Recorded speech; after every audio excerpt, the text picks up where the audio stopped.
दोस्तों, किसी महापुरुष ने कहा है, doing the right thing is important but doing the right thing at the right time is even more important. यानी सही काम करना ज़रूरी है, लेकिन सही समय पर सही काम करना उससे भी ज़्यादा ज़रूरी है। और इसी बात को सीरियसली लेते हुए इंडियन मैसेजिंग ऐप हाइक को लॉन्च किया गया था। दोस्तों, अगर आप हाइक यूज़र रहे हैं तो आपको ये पता होगा कि आज हम जो भी फीचर्स व्हाट्सएप और इंस्टा पर यूज़ करते हैं उसे हाइक ने इनके द्वारा लॉन्च किए जाने से बहुत पहले ही अपने ऐप पर हमारे लिए अवेलेबल करा दिया था। और इसी वजह से साल 2012 में जब हाइक को लॉन्च किया गया तब ये काफ़ी तेज़ी से पॉपुलर हुआ। अगस्त 2016 में इसके रजिस्टर्ड यूज़र्स की संख्या 10 करोड़ तक पहुंच गई थी। इवन हाइक भारत के उन पहले कुछ स्टार्टअप्स में से एक था जिन्हें यूनिकॉर्न कहलाने का प्रिविलेज मिला था। दरअसल हाइक को $261 मिलियन की फंडिंग मिली थी, जिससे 2016 में ये एक यूनिकॉर्न स्टार्टअप्स बन गया। इसकी वैल्यूएशन 1 बिलियन क्रॉस कर गई। लेकिन इतने शानदार फीचर्स और अच्छी फंडिंग होने के बावजूद भी ये एप्लीकेशन अचानक से गायब हो गया। अब सवाल ये है कि हाइक के बंद होने के पीछे का रीज़न क्या था? क्या इसके पीछे किसी की स्ट्रैटेजी थी, या फिर इसने खुद कुछ ऐसी गलतियां कर दी थीं जिस वजह से इंडियन मैसेजिंग ऐप होने के बाद भी उसे अपना बोरिया बिस्तरा भारत से समेटना पड़ा? दोस्तों, अगर आप इन सवालों का जवाब जानना चाहते हैं तो हमारे साथ इस वीडियो में एंड तक बन रहे, क्योंकि आज की इस वीडियो में हम आपके लिए लेकर आए हैं हाइक के राइज एंड फॉल की कंप्लीट स्टोरी। दोस्तों, हाइक को Indian internet entrepreneur Kevin Bharti Mittal ji ने दिसंबर 2012 में लॉन्च किया था। वैसे केविन भारती मित्तल का नाम शायद आप सबने सुना हो। ये सुनील भारती मित्तल के बेटे हैं जो एयरटेल के फाउंडर हैं। एयरटेल आज के वक्त में टेलीकम्युनिकेशन इंडस्ट्री में एक बड़ा नाम है। वैसे अगर केविन भारती चाहते तो आराम से अपने पिता के बिजनेस को ज्वाइन कर सकते थे, लेकिन उन्होंने ऐसा नहीं किया। वे अपनी खुद की एक अलग पहचान बनाना चाहते थे और अपने इसी सोच के साथ उन्होंने हाइक ऐप को लॉन्च किया। और जैसा कि मैं आपको पहले ही बता चुका हूँ, हाइक अपने लॉन्चिंग के साथ ही सक्सेस की सीढ़ियाँ चढ़ने लगा। वैसे चढ़े भी क्यों ना, केविन भारती जी ने लोगों की ज़रूरत को ध्यान में रखकर अपने ऐप में एक से बढ़कर एक फीचर्स को ऐड किया हुआ था। अगर इसके खास फीचर की बात करें तो हाइक ने व्हाट्सएप से पहले ही अपने यूजर्स को फ्री इंटरनेट कॉलिंग का ऑप्शन दे दिया था। हाइक ने समय के साथ खुद को अपडेट रखने की भी पूरी कोशिश की थी, जिसके लिए उसने अपने ऐप में समय समय पर एक से बढ़कर एक फीचर्स ऐड किए, जिसमें games, photo sharing, live news जैसे ज़बरदस्त फीचर्स शामिल थे। दोस्तों, हाइक एक ऐसा मैसेजिंग ऐप था जिसकी हेल्प से hike user non hike user को SMS भेज सकते थे। बाद में इसमें फ़नी स्टिकर्स भेजने का भी ऑप्शन अवेलेबल हो गया था। इसके साथ ही हाइक ने अपने यूज़र्स के कन्वीनियंस के लिए पेमेंट वॉलेट का भी ऑप्शन दिया था। कहने का मतलब ये है कि हाइक उस समय का अकेला ऐसा ऐप था जो कई सारे फीचर्स से फुलफिल था।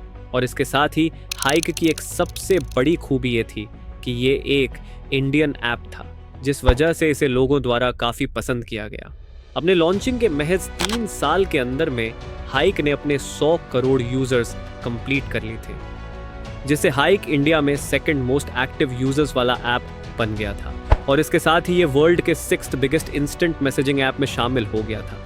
दोस्तों, हाइक की इस पॉपुलैरिटी को देखकर इन्वेस्टर्स ने भी इसमें जमकर पैसा लगाया, जिसका रिजल्ट ये हुआ कि साल 2016 में हाइक की वैल्यूएशन 1.4 बिलियन US तक पहुंच गई। लेकिन फिर अचानक से 6 जनवरी 2021 को हाइक के फाउंडर केविन भारती मित्तल जी सोशल नेटवर्किंग साइट ट्विटर पर एक पोस्ट शेयर करते हुए अपने यूजर्स को बताते हैं कि वे हाइक मैसेजिंग ऐप को बंद कर रहे हैं।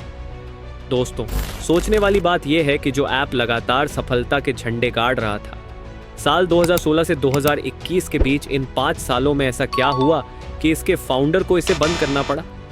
दोस्तों, सबसे पहले तो मैं आपको ये क्लियर कर दूं कि हाइक के बंद होने के पीछे किसी और की स्ट्रैटेजी नहीं, बल्कि खुद इसके अंदर की कमियां थी। दोस्तों, हाइक की सबसे बड़ी कमी ये थी कि ये एक ही चीज़ पर फोकस करने के बजाय मल्टीपल सर्विसेज पर फोकस कर रहा था। केविन भारती मित्तल जी अपने हाइक मैसेंजर ऐप को व्हाट्सएप की तरह चैटिंग के लिए एक इंस्टेंट मैसेजिंग ऐप बनाना चाहते थे।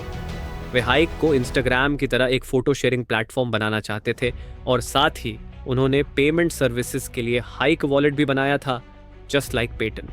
Now just think about it, जब एक ही ऐप पर इतने सारे फीचर्स को ऐड किया जाएगा तो वहाँ होच पोच तो होगा ही। दरअसल हाइक एक तरह से चाइना के वीचैट ऐप की कॉपी करने की कोशिश कर रहा था, जो वहाँ एक सुपर ऐप है। सुपर ऐप मतलब एक ऐसा ऐप जो अपने प्लेटफॉर्म पर डिफरेंट टाइप्स की सर्विसेज प्रोवाइड करता है। चाइना ने अपने यहाँ इस ऐप को इसलिए बनाया था क्योंकि उनके पास व्हाट्सएप, इंस्टाग्राम और फेसबुक जैसे ऐप्स लीगली अवेलेबल नहीं है, लेकिन हमारे पास ये सारी सुविधाएं हैं। इनफैक्ट हाइक के आने से कई साल पहले ही व्हाट्सएप आ चुका था, जो लोगों को चैटिंग की सुविधा दे रहा था। ऐसे में अगर हाइक ने किसी एक विशेष चीज़ पर फोकस किया होता तो शायद वह भी आज मार्केट में अवेलेबल होता, लेकिन अफसोस ऐसा नहीं हुआ।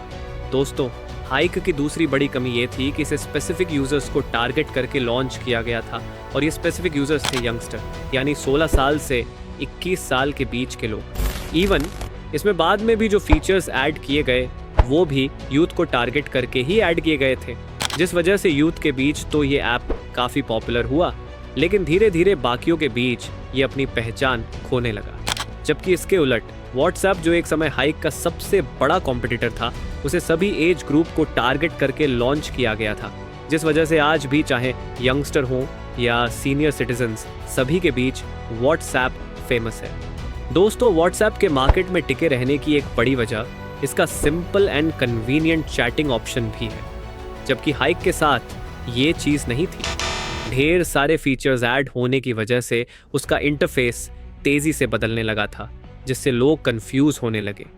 दूसरी तरफ यूनिक फीचर्स ऐड करने की रेस में हाइक अपने मेन ऑफरिंग्स यानी इंस्टेंट मैसेजिंग पर ज़्यादा ध्यान नहीं दे पाया, जिस वजह से धीरे धीरे लोग इससे दूर होने लगे। अब आप खुद सोचिए, अगर आपके 100 जान पहचान वाले लोगों में से सिर्फ 20 हाइक पर हैं और पूरे 100 के 100 व्हाट्सएप पर हैं, तो आप उन सभी को मैसेज करने के लिए किस प्लेटफॉर्म का इस्तेमाल करेंगे, हाइक या व्हाट्सएप? खैर, आंसर आपको भी पता है। दोस्तों, हाइक के डूबने के पीछे की तीसरी बड़ी कमी ये थी कि इसके ऐप का साइज ज़रूरत से ज़्यादा बड़ा था। दरअसल बेफिजूल के फीचर्स ऐड करने की वजह से इस ऐप का साइज काफ़ी बढ़ गया था। गूगल प्ले स्टोर पर यह ऐप 75 MB का था, जबकि इसका कंपेटिटर व्हाट्सएप सिर्फ 45 MB में अवेलेबल था।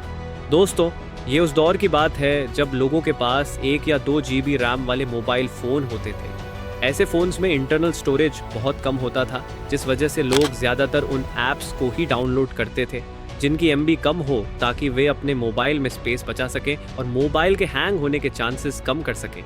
जबकि hike high storage space requirement app था, जिस वजह से लोगों को इसे अपने मोबाइल में यूज़ करने में प्रॉब्लम होती थी, इसलिए लोग इससे दूरी बनाने लगे और व्हाट्सएप को अपनाने लगे। तो दोस्तों, ये थी हाइक मैसेजिंग ऐप के राइज एंड फॉल की पूरी कहानी। क्या आप कभी हाइक यूज़र रहे हैं? अपना जवाब हमें कमेंट में ज़रूर बताएं। उम्मीद है आपको आज की ये वीडियो पसंद आई होगी। अगर हाँ, तो इस वीडियो को लाइक करें। इस तरह के और भी अमेजिंग एंड इंटरेस्टिंग वीडियोस देखते रहने के लिए चैनल को सब्सक्राइब करना ना भूलें। Thanks for watching.